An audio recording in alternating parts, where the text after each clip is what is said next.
चिराग नहीं कर पाए वो जीतनराम मांझी करके दिखा दिए। चिराग पासवान लगातार ये दावा करते रहे कि वो गांधी मैदान भर देंगे, लेकिन वो भर नहीं पाए। हमारे साथ हमारे वरिष्ठ सहयोगी विवेकानंद जी हैं, क्योंकि आज बिहार की सियासत में सबसे महत्वपूर्ण चर्चा हो रही है दलित समागम की। विवेका जी, दलित समागम, दलितों के सबसे बड़े नेता बनने का दावा किया जा रहा था। कई लोग कोशिश कर रहे थे, लेकिन उनकी कोशिश ही रह गई। मांझी ने चंद दिनों पहले फैसला लिया और रिजल्ट आज दिखाई पड़ रहा है। बिल्कुल। देखिए, बिहार की अगर बात करें, बिहार की राजनीति की बात करें, दलित राजनीति की बात करें, तो दो बड़े नेता वर्तमान में हैं। एक हैं जीतनराम मांझी, जो बिहार के पूर्व मुख्यमंत्री हैं, लंबा राजनीतिक कैरियर, वर्तमान में मोदी सरकार में कैबिनेट मंत्री, और दूसरी तरफ चिराग पासवान हैं, यानी कि रामविलास पासवान के धरोहर को आगे बढ़ा रहे हैं। आज दलित समागम की चर्चा हो रही है। दरअसल बिहार में विधानसभा के चुनाव होने हैं। दलितों का सच्चा हितैषी कौन, दलितों के अधिकार की लड़ाई लड़ने वाला कौन नेता है, इसको लेकर के राजनीति जारी है, सहमत का भी खेल जारी है। चिराग पासवान, आप देखिए, लोजपा रामविलास सुप्रीमो चिराग पासवान कई बार, 2 बार हम लोग तो सुन चुके हैं कि 2 बार इन्होंने ऐलान किया कि गांधी मैदान में बड़ा सम्मेलन करेंगे, बड़ा दलितों का जुटान करेंगे, पूरे बिहार भर के दलितों को बुलाएंगे, बड़ी रैली करेंगे। मकसद था कि वे दलितों के सबसे बड़े हितैषी साबित होना। लेकिन 2020-21 में भी इन्होंने घोषणा किया था, जब इनकी पार्टी टूट गई थी, उसके बाद इन्होंने ऐलान किया था कि वे पटना के गांधी मैदान को भर देंगे, पटना के गांधी मैदान में अपने समर्थकों का जुटान करेंगे और बड़ा ऐलान करेंगे। लेकिन उस समय इन्होंने जो घोषणा की थी, वो घोषणा भी हवाई साबित हुई। इनको अंत में कार्यक्रम रद्द करना पड़ा। इन्होंने जो रैली बुलाई थी उसे स्थगित कर देना पड़ा। वजह चाहे जो भी रहे, लेकिन कार्यक्रम नहीं हुआ, इनकी रैली नहीं हुई। उसके बाद 2024 में भी चिराग पासवान ने गांधी मैदान में रैली करने की बात करी थी, बाकायदा ऐलान भी किया था, और कहा जाता है कि तारीख भी तय हो गई थी, लेकिन वो भी कैंसिल हो गया। तब कुछ दूसरा कुछ कारण गिनाए गए। लेकिन जो सबसे बड़ी बात है कि आखिर घोषणा के बाद चिराग पासवान ने क्यों स्थगित कर दी रैली। इसके पीछे की जो खबर है, वो खबर यही है कि डर गए थे कि गांधी मैदान में हमने बुला लिया, लेकिन अगर लोग नहीं जुटेंगे, समर्थक नहीं जुटेंगे, तब फिर भारी किरकिरी होगी, उनकी पूरी पोल पट्टी खुल जाएगी। लिहाजा कई दूसरे कुछ वजह को बता करके या गिना करके रैली को स्थगित कर दिया। अब दूसरे जो बड़े नेता हैं दलितों के, जीतनराम मांझी ने ऐलान किया कि हम दलित समागम करेंगे। कहाँ करेंगे? गांधी मैदान में करेंगे। और गांधी मैदान में करने से पहले इन्होंने विभिन्न जिलों में जा करके कार्यक्रम किया, दलितों का जुटान किया। जब संख्या दिख गई इनको कि इससे हम गांधी मैदान में सभा कर सकते हैं, लिहाजा इन्होंने गांधी मैदान में दलित समागम करने का निर्णय लिया। बजात्ता इन्होंने घोषणा कर दिया कि वे 28 फरवरी को पटना के गांधी मैदान में पूरे बिहार भर के दलितों का जुटान करेंगे।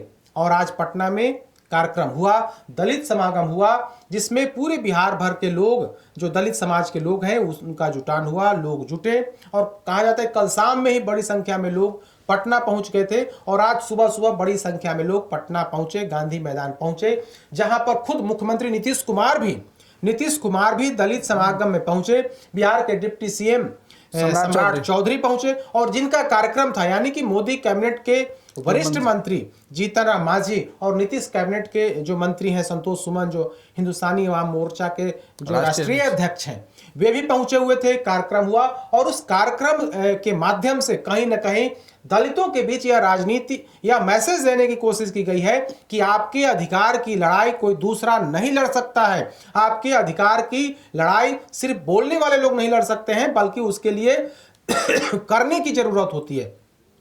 जीतनराम मांझी ने कई बिंदुओं पर अपनी बात रखी और कहा कि दलित आज भी, मतलब इतने समय स्वतंत्रता के होने के बाद, देश आजाद होने के इतने साल के बाद भी, अगर आज दलित कटोरा लेकर के भीख मांग रहे हैं, तो इसके पीछे की वजह यही है कि आप अपनी ताकत को नहीं पहचान पाए हैं। लोकतंत्र में जो सबसे बड़ी ताकत होती है वो वोट की ताकत होती है, और जब तक आप इकट्ठे नहीं होंगे, यूनाइट नहीं होंगे, जब तक आप सामूहिक निर्णय नहीं लेंगे, तब इसी तरह से कटोरा लेकर के भीख मांगते रहेंगे। उन्होंने साफ तौर पर कहा कि विकास जब तक आपके हाथ में चाबी नहीं रहेगा तब तक आप ताला नहीं खोल सकते हैं। तो ताला खोलने के लिए चाबी की जरूरत होती है, और चाबी तभी मिलेगा जब इकट्ठा होकर के आप वोट करिएगा, अपनी सरकार बनाइएगा, तो निश्चित तौर पर विकास होगा। तो मैसेज बड़ा स्पष्ट दिया है और कहा है कि आपकी लड़ाई तो हम लड़ते रहे हैं। जब वे मुख्यमंत्री थे तो कई बड़ी योजनाओं को हमने लागू किया था। आज भी उनमें से कई योजनाओं को कह सकते हैं कि उनको डंप कर दिया गया है। बिहार में लगभग 30% गरीब जाति है, जो मुसहर भूइयां से लेकर के जो 18 जो जातियां हैं वो गरीब हैं। उनके विकास के लिए काम होना चाहिए। बजाबता बोर्ड बनाने की भी मांग की कि कई राज्यों में बोर्ड है, केंद्र सरकार में दलितों के उत्थान के लिए बोर्ड है, लेकिन उस हिसाब से यहाँ पर बोर्ड नहीं है, लिहाजा यहाँ पर भी होना चाहिए। तो कई मुद्दे उन्होंने गिनाए, यानी कि दलित इकट्ठे हों, इसके लिए जरूरी है कि इस तरह के समागम होते रहना चाहिए। दलित समागम के बहाने कहीं ना कहीं जीतन राम मांझी ने अपनी ताकत, अपनी हैसियत बता करके भारतीय जनता पार्टी को भी कहीं ना कहीं यह बताने की कोशिश की है कि देखिए, हम जो बात करते थे, हम दलितों के हित की जो बात करते हैं, हम दलितों की जो बात करते हैं कि 20% से अधिक आबादी है, यह तस्वीर देख लीजिए और इस तस्वीर को देख करके हमारी ताकत का आप अंदाजा लगाइए। जीतन राम मांझी कई मोर्चों पर कह चुके हैं कि हमें हमारी ताकत को कहीं ना कहीं सहयोगी दल के लोग कम समझते हैं और वह भूल करते हैं, जबकि हमारी बिहार में बड़ी आबादी है। न सिर्फ हम अपनी जात की राजनीति करते हैं, बल्कि जो वैसे समाज की राजनीति करते हैं जो गरीब है, जो दलित है, जो अब भी समाज के मुख्य धारा में शामिल नहीं हो पाया है। हम वैसे मुसहर भूइयां व अन्य जो छोटी छोटी जातियां हैं जो विकास से कोसों दूर है, शिक्षा से कोसों दूर है, हम उनकी बात करते हैं। एक और उन्होंने महत्वपूर्ण बात कही। दरअसल बिहार में 22 जातियां हैं। 22 में से 4 के बारे में कहा जाता है कि 4 उन दलित जातियों में से 4 ऐसी जातियां हैं जो विकास में आगे बढ़ चली हैं। बाकी की जो 18 जातियां हैं वो कहीं ना कहीं पिछड़ गए, चाहे वो शिक्षा की बात हो, चाहे रोजगार की बात हो, चाहे नौकरी की बात हो, चाहे अन्य विकास कार्यों की बात हो, उसमें ये 18 जातियां हैं वो पिछड़ गई हैं। तो जीतन राम मांझी उसी की राजनीति करते हैं। आज साफ तौर पर कहा कि वर्गीकरण, दलितों में भी वर्गीकरण होना चाहिए। जो जातियां आगे निकल गई हैं और जो जातियां शिक्षा के मामले में काफी पिछड़ी हुई हैं, तो वैसी जातियों को अलग करके उनको आरक्षण का लाभ मिलना चाहिए, उनको पढ़ाई लिखाई में आगे बढ़ाना चाहिए, ताकि वे भी मुख्य धारा में शामिल हो सके। तो जीतन राम मांझी ने स्पष्ट मैसेज दे दिया है कि हम 4 जाति की राजनीति नहीं करते हैं, बल्कि 18 जाति की राजनीति करते हैं, और उस 18 जाति अगर इकट्ठा हो जाए तो हम सरकार बना सकते हैं, सरकार में हम अपनी बात मनवा सकते हैं। और तब जो बातें करी जा रही थी कि विकास नहीं हो रहा है, विकास होकर रहेगा। और बजाता उन्होंने कई उदाहरण भी दिए कि देखिए, दलित अगर आज पिछड़ रहा है तो इसके पीछे आप खुद जिम्मेदार हैं, आप लोग इकट्ठा नहीं हुए हैं। अगर जिस दिन इकट्ठा हो गए तो आपको विकास में आगे बढ़ने से, विकास मतलब शिक्षा से लेकर के रोजगार में आपको आगे बढ़ने से कोई रोक नहीं सकता है। तो जिस तरह से दलितों के मास वोट पर अधिकार को लेकर के एक तरफ चिराग पासवान दावा करते हैं और दूसरी तरफ चिराग पासवान एक जाति की राजनीति करते हैं, लेकिन इनका दावा है कि वे एक जाति की राजनीति नहीं करते हैं, बल्कि हम सामूहिक जो 18 जातियां हैं, जो गरीब हैं, जो दबी कुचली जातियां हैं, जो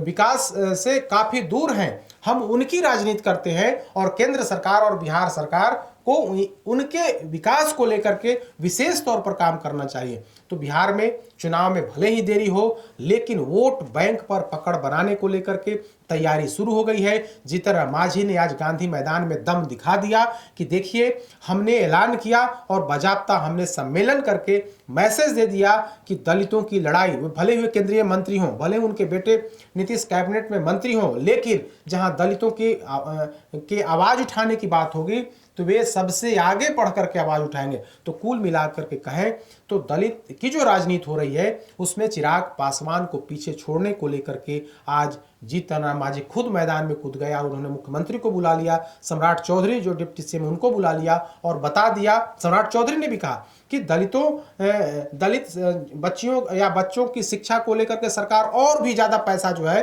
खर्च करेगी, दुगना पैसा खर्च करेगी, इसको लेकर के सरकार काम कर रही है। तो जीतन राम मांझी जिस एजेंडे के तहत आगे बढ़ रहे हैं उसमें अब तो बिहार सरकार खुल करके सामने आ गई है और कह रही है कि हम दलितों के हित में जो भी करना होगा वो करेंगे। तो इस तरह से चुनाव से पहले कहीं ना कहीं चिराग पासवान को गच्चा देते हुए, चिराग पासवान बात चाहे जो भी कर लें लेकिन वे पटना के गांधी मैदान में रैली नहीं कर पाए। रैली किसने किया या बड़ा सम्मेलन किसने किया, दलित समागम किसने किया, वो जीतन राम मांझी ने किया। तो इस तरह से जो हवाई बातें चिराग पासवान कर रहे थे और इन्होंने धरातल पर आकर के समागम करके बता दिया है कि वे दलितों की आज भी जो है दलितों की आवाज अगर कोई है तो जीतन राम मांझी है। विवेका जी, एक अहम सवाल बनता है कि जीतन राम मांझी ने इस पूरे कार्यक्रम में किसी एनडीए के दूसरे नेता की तस्वीर नहीं लगाई। अमूमन ऐसा होता है कि जब भी कोई कार्यक्रम होता है तो मंच पर तस्वीर को लेकर कहा जाता है कि जिनकी तस्वीर लगी वही आते हैं, लेकिन जीतन राम मांझी ने केवल और केवल अपनी पार्टी के बैनर तले कार्यक्रम किया और इस कार्यक्रम में बिहार के मुख्यमंत्री नीतीश कुमार को भी बुलाया, सम्राट चौधरी को भी बुलाया, क्योंकि एक तरफ से एनडीए का पूरा प्रतिनिधित्व। देखिए प्रयास पार्टी कार्यक्रम तो पूरे तौर पर उनकी पार्टी की थी, बिल्कुल पार्टी ने आयोजन हिंदुस्तानी अवाम मोर्चा ने आयोजन किया, लेकिन चूंकि वे एनडीए के पार्ट हैं लिहाजा इन्होंने नीतीश कुमार को भी न्योता दिया था, डिप्टी सीएम सम्राट चौधरी भारतीय जनता पार्टी के जो प्रदेश अध्यक्ष हैं उनको, उसके अलावा चिराग पासवान को भी न्योता दिया था। लेकिन चिराग पासवान कैसे आएंगे? यहाँ तो कहीं कह सकते हैं कि मतलब एक जाति एक वर्ग में एक म्यान में दो तलवार, एक म्यान में दो तलवार कैसे रह सकता है? तो इन्होंने अपने स्तर से चिराग पासवान या उनकी पार्टी को भी न्योता दिया था, लेकिन उस दल से कोई शामिल नहीं हुआ। शामिल हो भी कैसे? क्योंकि वो उनके सामने लज्जा वाली बात थी कि जीतन राम मांझी ने कर दिया। बिल्कुल, जीतन राम मांझी ने कर करके दिखा दिया और वे बार बार घोषणा कर रहे हैं, लेकिन वो घोषणा कभी वो धरातल पर नहीं उतर रहा है। तो इस तरह से दलितों की हितैषी, दलितों के अधिकार को लेकर के कौन लड़ाई लड़ रहा है? आज गांधी मैदान में लोगों ने देखा, बिहार भर के दलितों ने देखा कि जीतन राम मांझी भारत सरकार के मंत्री हैं, उनके बेटे बिहार सरकार में मंत्री हैं, तब भी बिहार जो दलित की आवाज या फिर दलितों की जो समस्या है उसको अगर कोई उठा रहा है तो वो मांझी और उनके पुत्र ही उठा रहे हैं और यह भी कह रहे हैं कि अगर आप लोग इकट्ठा हो जाइएगा तो आपका जो अधिकार है उस अधिकार को हम लेकर रहेंगे। बिल्कुल, तो बहुत बहुत धन्यवाद विवेका जी। तो बता रहे थे किस तरीके से चिराग सपना देखते रहे लेकिन जीतन राम मांझी उस सपने को सच कर दिया। चिराग को चिढ़ाने के लिए निमंत्रण भी दिया था, चिराग नहीं आ पाए क्योंकि जीतन राम मांझी ने जिस तरीके से अपनी पार्टी के बैनर तला नीतीश कुमार और बीजेपी के दो कद्दावर नेताओं को एक तरीके से बुला लिया, कार्यक्रम सफल करा लिया, फिर जीतन राम मांझी ने एक ही तीर से दो लोगों को घायल भी किया है। एक तो एनडीए के अंदर अपनी उन्होंने ताकत दिखा दी कि क्योंकि कहा जा रहा था, जीतन राम मांझी ने खुद कहा था कि वो अपनी हैसियत बिहार में दिखाएंगे और अब आज उन्होंने जो भीड़ इकट्ठा कर ली, जिस तरीके से कार्यक्रम सफल कराया तो उन्होंने अपनी हैसियत दिखा दी एनडीए के अंदर। दूसरा, चिराग पासवान जो दलितों के नेता बन रहे थे उनको भी यह दिखा दिया कि दलितों के सच्चे और सबसे बड़े नेता जीतन राम मांझी हैं। अब देखना है कि दलित समागम के बाद जीतन राम मांझी के हिस्से में एनडीए की तरफ से कितनी सीटें मिल पाती है। पैनोरमा ग्रुप, जो सोचता है वो करता है, आपके अपने सपनों का आशियाना। ये लो मुंह मीठा करो, आज मैंने अपना जॉब छोड़ दिया, अब हम पूर्णिया वापस जाएंगे। जॉब छोड़ दिया है? मतलब ये घर कैसे चलेगा? हम करेंगे क्या? और माँ बाबूजी क्या बोलेंगे? इसलिए मैं एक और मिठाई का डब्बा लाया, अपने बिजनेस के लिए लोन अप्रूव हो गया। अरे लोन अप्रूव हो गया वो तो ठीक है, लेकिन पूर्णिया में हम रहेंगे कहाँ? अपना घर भी तो नहीं है वहां। इसलिए तो एक और मिठाई का डब्बा अलग से लाया हूं, हमने पूर्णिया में घर ले लिया है, पूर्णिया के ई होम्स पैनोरमा में। पूर्णिया में पैनोरमा ग्रुप लेकर आए हैं ई होम्स पैनोरमा, बड़ा घर, आलीशान जिंदगी और अत्याधुनिक सुविधाओं के संग। अरे अब क्यों मुंह मीठा करवा रही हो? क्योंकि हम घर वापसी जो कर रहे हैं। घर वापसी की खुशी पूर्णिया में ई होम्स पैनोरमा के संग। E homes panorama, Luxurious, lifestyle redefined.